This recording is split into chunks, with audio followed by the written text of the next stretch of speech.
Je me suis vraiment surprise, là. C'était une journée parfaite pour ça. Il faisait un petit peu chaud, mais somme toute, ça a très bien été, là. Euh, la natation, c'était plus challengeant, là. Il y a quand même beaucoup de bouées à contourner dans le bassin Louise, là. Puis c'était un peu toujours la pagaille à la natation, là. Il y avait beaucoup d'athlètes, tout le monde se rentre un peu dessus. Fait que ouais, la natation, c'était plus difficile. Mais sinon, pour le vélo, ça l'a super bien été. Honnêtement, j'étais confortable tout le long, à des vitesses quand même plus élevées que ce que j'ai l'habitude de faire, là. Donc, ouais, vélo super bien été. Course a été un peu plus challengeante, là, avec la chaleur, mais somme toute, ça s'est bien passé, oui.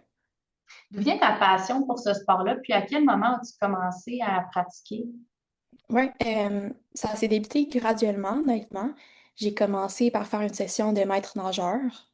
Après ça, à l'été, je me suis dit que je préfère courir un 5 km. Donc, je me suis donné ça comme défi. Puis, par la suite, c'est ma mère, en fait, qui m'a prêté son vélo de route. Fait que là, je me suis dit, tant qu'à faire les trois sports, ben, aussi bien faire du triathlon. Fait que c'est comme ça que je me suis mis au triathlon.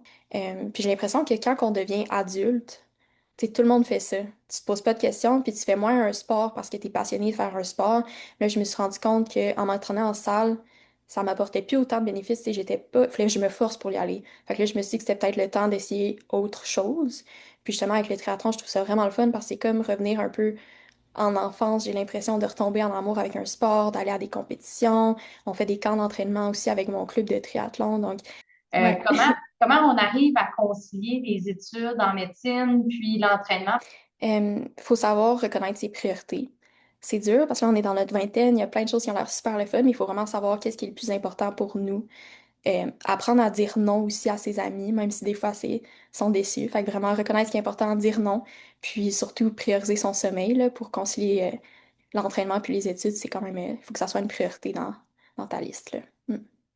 Quels seraient tes prochains objectifs au niveau de ton sport? Euh, mais honnêtement, là, je suis encore sur un nuage de ma dernière compétition, là.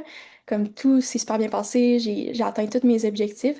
Fait que je pense que là, il y a les 70,3 les mondiaux qui s'en viennent à Nice en septembre. Mais je pense que mon objectif à Nice, là, ça va vraiment être de m'amuser, de profiter de l'expérience, là. C'est vraiment une belle occasion que j'ai. Fait que je veux vraiment faire des beaux souvenirs puis en profiter. Dans le fond, je me suis qualifiée l'année passée à Muskoka, le 70,3. C'est une course qui est un petit peu moins connue, là. Les Québécois préfèrent Tremblant, mais c'était une super belle course. Je suis arrivée quatrième dans ma catégorie d'âge, ce qui m'a classée pour les mondiaux de l'autre année d'après, donc les mondiaux qui s'en viennent cette année. Puis honnêtement, comme j'ai dit, j'ai pas... Je veux m'amuser parce que c'est une grosse course, là. Il y a des excellents athlètes.